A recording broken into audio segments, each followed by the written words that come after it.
Mesdames et messieurs et mesdemoiselles, j'espère que vous allez bien où que vous soyez. Les lignes défensives otaniennes sur le territoire ukrainien sont en train de tomber comme des feuilles mortes. On ne sait plus rien. Comment ça peut tomber comme ça massivement? Genre, on prend l'arbre, on sécue, et puis les feuilles mortes tombent. C'est comme ça. Vous êtes censé quand même faire un minimum d'hostilité. Vous êtes censé opposer un minimum de force aux forces russes pour leur montrer que oui, c'est vrai, ils sont plus nombreux que vous, ils sont plus puissants que vous, ils sont mieux équipés que vous, ils sont mieux stratèges que vous. C'est vrai, mais faites au moins sursaut d'orgueil. Résistez au moins. C'est une nouvelle localité qui tombe encore dans la direction de Dnipropetrovsk. Ah oui, près de Pokros. C'est une nouvelle localité qui tombe. Ça fait combien de localités déjà? Incroyable. C'est-à-dire, je n'en crois pas, mesdames et messieurs. Ceux qui étaient censés apporter ce rapport de force-là, ils sont où aujourd'hui? Monsieur Emmanuel Macron a fait trop de discours, le rapport de force. Tous ces gens, ils ont parlé du rapport de force. Poutine n'entend que le rapport de force. Ce rapport de force, il est où aujourd'hui? Il est où? Vous êtes où? Non. C'est la Russie. C'est pas l'Afghanistan. Non, c'est pas l'Irak. Non. C'est pas la Libye. C'est la Russie. Non. C'est la Russie. Très important à mentionner et à réitérer. Le fameux ministère de la Défense russe a signalé dans son bulletin quotidien la conquête d'une nouvelle localité dans l'est de l'Ukraine, près de la localité de Pokros. La localité s'appelle Novovaslivka, avançant vers la région voisine de Dnipropetrovsk, dont la frontière administrative n'est plus qu'à quelques kilomètres. Le mec a dit Grand Donbass. Et ces soldats sont en train de le prouver qu'ils sont capables de prendre. L'armée russe s'approche aussi d'une route cruciale pour la logistique militaire des Otaniens, selon le site DeepStatMap. Selon le site DeepStatMap, mesdames et messieurs et mesdemoiselles, essayant d'atteindre l'autoroute Pokros-Konstantinivka et se trouvant à quelques centaines de mètres de cet axe, un autre pôle logistique de l'armée otanienne qui voit aussi approcher l'armée de M. Vladimir Poutine depuis l'Est. Ce tronçon de route n'est plus emprunté par les militaires otaniens qui doivent se rabattre sur des itinéraires bis, ce qui ralentit déjà la logistique dans cette partie de la région. Les convois y sont aussi fréquemment visés par des drones de M. Poutine. Ils ne peuvent même plus ravitailler dans les conditions normales. Il faut qu'ils passent par des itinéraires trop compliqués, trop tordus. Parce que la route principale, là, non. Là-bas, il y a le feu. Alors, si vous ne pouvez même pas ravitailler normalement, en temps voulu, en matériel quantitatif et qualitatif, vos hommes qui sont là, comment ils vont faire? Ils vont se battre avec de la salive? Vous perdez les positions une à une. Les localités, les villages, les villes, ça tombe une à une. Ça tombe, ça tombe. Vous n'avez pas honte? Vous avez formé des militaires. Vous avez envoyé tout ce que vous aviez. Et puis, vous dites que vous allez soutenir. Malgré tout ça, il y a des sanctions.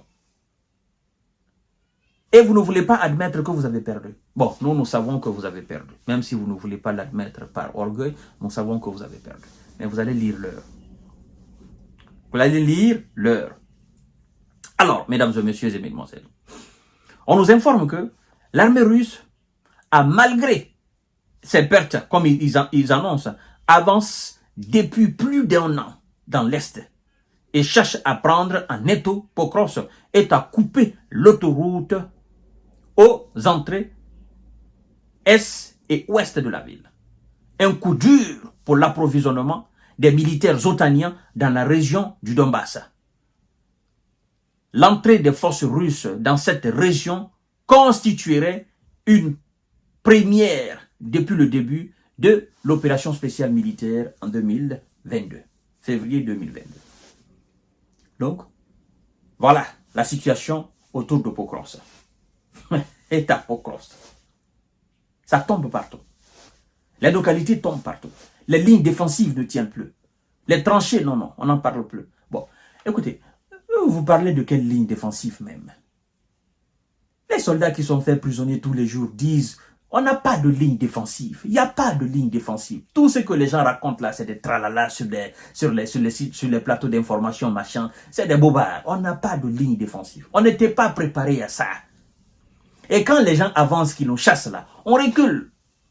On va vers des positions, on a creusé juste 2-3 trous, machin. On dit bon, restez ici.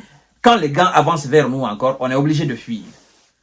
Parce qu'ils sont tellement forts, ils sont tellement nombreux, ils sont tellement stratèges que parfois on se demande même comment ils font. Et tout cela, au nez et à la barbe des dirigeants américains et européens. Oh, ils ont eu tort. Tort de s'attaquer à la Russie. Ils ont eu tort de sous-estimer la Russie. Militairement, sur tous les plans d'ailleurs. Politiquement, économiquement, diplomatiquement, sur tous les plans. Ils ont eu tort. En fait, je pense qu'ils ont voulu, parce qu'ils se disent non, la Russie est en crise, l'économie ça ne va pas, la population, machin. Je crois qu'ils ont voulu tester. On va tester, si ça passe, ben, on met KO la Russie. On divise le pays. On va démembrer la Russie. Bon, si ça passe pas aussi, on va payer ça plus cher. Malheureusement pour eux, ils l'ont fait au mauvais moment. Au mauvais moment, je le dis, parce que ils devraient le faire à un moment où ils auraient un président à la tête de la Fédération de Russie qui est beaucoup plus manipulable.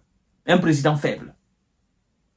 Mais celui qui est là aujourd'hui, ah non, lui, il les connaît mieux qu'eux-mêmes. Vladimir Poutine, un ancien de la vieille. Non.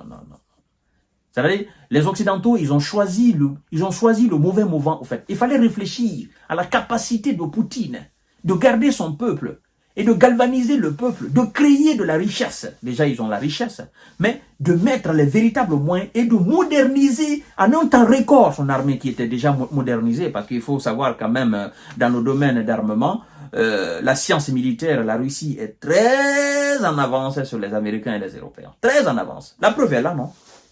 La preuve est là. Depuis 2022, la preuve est devant nous. Parce que si elle était en deçà, des Américains dans le domaine de la technologie militaire, mais il y a longtemps, la Russie serait... on aurait marché sur elle. Mais non.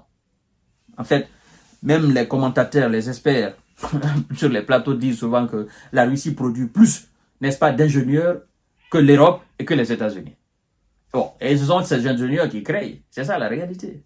Et c'est ce que d'ailleurs la Chine a compris. Elle aussi, bon, actuellement, elle forme beaucoup plus d'ingénieurs que dans les autres matières. Et ça paye cash. Bon, les lignes tombent, les villes tombent, les villages tombent. Je ne sais plus qui est-ce qui va tenir, qu'est-ce qui tient sur le terrain. Qu'est-ce qui tient? Poutine a dit, si vous cessez d'alimenter l'Ukraine en argent et en armes, ils ne vont pas tenir un mois. Et on va régler la question rapidement. Et je crois que c'est ce qui se confirme là. Je vous reviens tout à l'heure pour notre série d'informations décortiquage. Partagez la vidéo dans tous les groupes possibles. C'est devenu normal pour les Occidentaux qu'on dise qu'il y a une ville qui est tombée, un village qui est tombé, une localité qui est tombée. C'est normal. C'est devenu normal pour eux. Parce que ce sont des faibles.